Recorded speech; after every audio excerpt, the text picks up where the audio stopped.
Okay, if I look terrified, it is not because I'm afraid of this quilt or videotaping. It is because my tripod is resting on something that is much smaller than it should be resting on, and there's like a $800 camera sitting on top of it, and Matt is gonna be very angry if I break it. So I will try not to jump up and down on the floor, and let's get into it. Today I wanted to talk about choosing your fabrics and your layout for your Color Jolt quilt, specifically for the throw size quilt that we're making for the quilt along. So this can seem kind of confusing the first time you read through the pattern. And the truth is you can make it as easy or confusing as you want. And I have a couple tools to help you do each of those things. So first, let's just talk about the quilt very briefly. So here is my throw size Color Jolt quilt. And if you look at it, we're gonna talk about these 4 squares a lot as examples. So these squares are all made up of 2 trapezoids, right? Welcome back to geometry.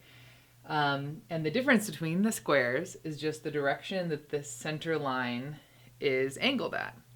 Well, these first two squares, they're called square A and square B, are the exact same square, they're just turned on their side. So this square, if you rotate it, is exactly the same as the second one. This square is not. So you can't rotate this square to ever fit the exact way this angle is.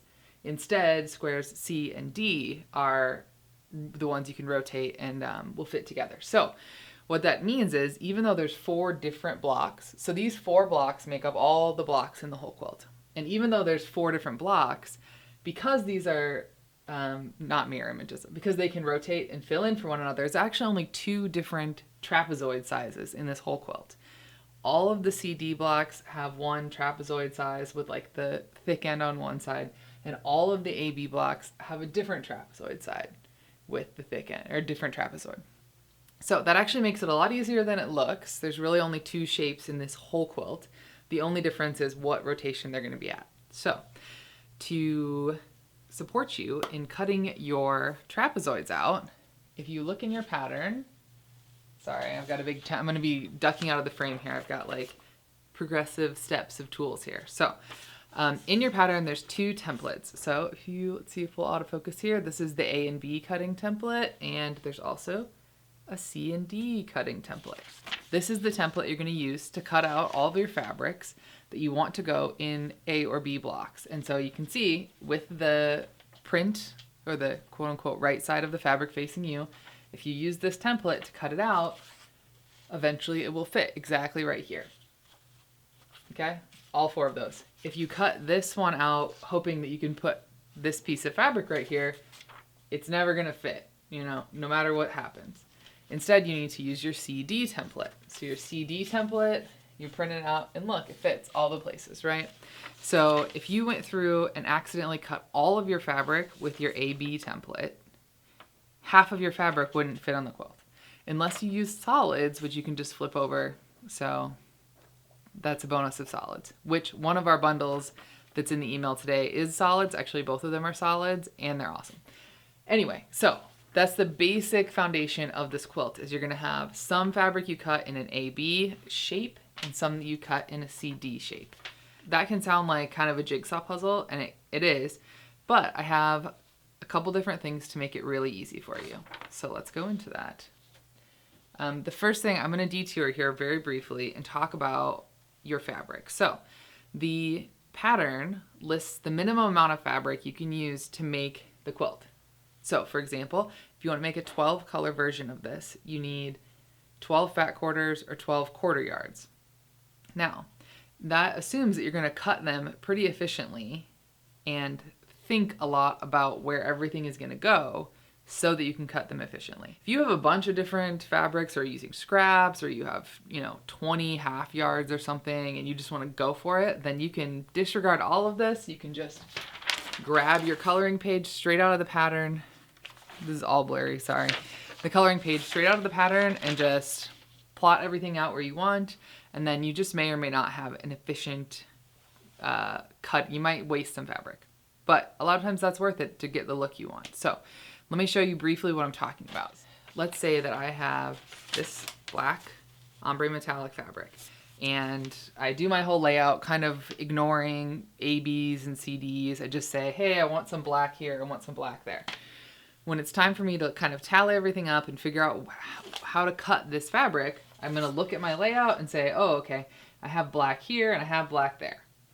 Well, let's pretend then I look at those trapezoids and figure out, is that an AB or a CD? So let's pretend that both of those happen to be AB trapezoids. That's going to be very efficient because I can cut this square essentially and cut it in half. So this is actually a 1/4 yard, but it looks kind of like a fat eighth, right? So if I have this piece of fabric, it's very efficient, it's awkward, that I can cut this template out, right? It leaves this whole other amount that's almost exactly another square available. I could cut 2 additional trapezoids out of it, right? If instead I figured out that, oh, the 2 black trapezoids I picked, one is an AB and one is a CD. Let me grab my other template. So I'd be like, okay, I need to cut an AB out of it and I need to cut a CD out of it. Well, those don't fit together onto this particular piece of fabric. So I could cut them out, and I could cut them out like this. I could put them next to each other to cut them out, but there's no way to cut them out that is in a square and still have them be the right side up. So because of that, if you aren't careful, you can accidentally plan too many trapezoids, more trapezoids than you can actually get out of your piece of fabric. So again, in the pattern, it lists exactly how many trapezoids you can get out of each piece of fabric. So if you're not using one of my layouts that I'm going to provide, so I have some speed layouts so you can ignore all of this and just use them. If you're not going to do that, then just make sure that you're paying attention as you're plotting to how much fabric you have, and thereby like how carefully efficient you need to be about cutting it. So all of that complicated stuff said, let's throw that out and I will tell you the easy ways we're going to do this. So the first is, this is not in the pattern. This is a tool I made for the quilt along that I'm sure eventually will work its way into the pattern. So if you're going to take 12 1/4 yards or fat quarters and you wanted a layout that was going to let you cut them perfectly efficiently, and where the different colors are going to be distributed automatically for you throughout the quilt, you don't have to worry about trying to lay everything out and then realizing that you have pink and pink and pink and pink all together, then you can use this handy dandy layout I made for you called Kate's 12 color layout and cutting chart. This will be linked in the email that you got. And essentially it is the same as the coloring page out of the pattern, but I have numbered fabrics 1 through 12, and I have numbered every trapezoid in here, saying if it should be a 1, 2, 3, all the way through 12. I've distributed them very evenly, all of the colors throughout the quilt. If you're doing, I haven't really found a fabric that doesn't look good in it yet, not to be arrogant. What you want to do is just get your first row laid out the way that you would want it. So mix your fabrics the way that you think a first row would look good. I tend to mix kind of midtones with darks and then midtones with lights instead of dark or light, but whatever looks good to you. And then whichever fabric you put in each of those spots, so this spot you'll have decided on a fabric for, let's pretend it's a purple. On this chart, it says 1 right here. And so you're going to use that purple fabric everywhere that it says 1 on the rest of the layout. And then the same thing with 2, everywhere that it says 2. And because you're doing that, and because I already did all the math for you, the second page of this document has a cutting chart that already says, for fabric number 1, you're going to need 8 AB templates. For fabric number 2, you need 4 ABs and 4 CDs. So based on this layout, it already has a cutting chart for you. Once you lay out this top row, you can literally just skip to the chart and you'll know exactly what you need to cut out, which will be week 2. But that would be one of the easiest ways. Even easier than that is to pick one of the bundles that one of our friendly shops is curating, because I have done the same thing, only with these specific fabrics. So in the email today, this is going to be blurry, but you'll get the idea. One of the bundles is by our friend Elizabeth Bolton, who agreed to curate a bundle for you. It's solids, it's gorgeous, they're jewel tones, and I love it. And I essentially took the 12 colors she picked and put it onto this exact template that I just showed you how to use to make this handy dandy layout. And because it is specific On the second page, instead of having so the second page has the layout again, and it lists the names of all the fabrics, which will be included in your shipment when you receive them. And so the last page actually has the specific fabric, what fabric number it is, and then again, how many A's and B's you need, how many C's and D's. So that is 100% the easiest way to go about making sure that you don't have to do any recutting when you realize that you've cut something the wrong way, which I did for every quilt I made of this, so before I made these handy dandy templates. Okay, one more thing. I promise we're rounding the corner to the end here. So if you decide you don't want to do one of my preset 12 fabric templates, you want to just do whatever you want. Or let's say you have 20 fabrics and you want to lay it out, but you're thinking you still want to be efficient with your fabric, which means that you need to have pairs of ABs and CDs. So essentially, if you decide that you want to put, let's use purple again. Let's say you have purple and you want to put it in 2 spots in your quilt because you have a lot of fabrics to use. And you decide this is where you want one of your purples. So this is an A block, which means you can use A or B, the same template for it, right? So what you need to do is your other piece of purple would need to go into an A or B block somewhere on the quilt, which can be a little bit confusing if you're kind of trying to flip back and forth between the page that shows you what all the blocks are and the page where you're coloring. So I made a hybrid page here.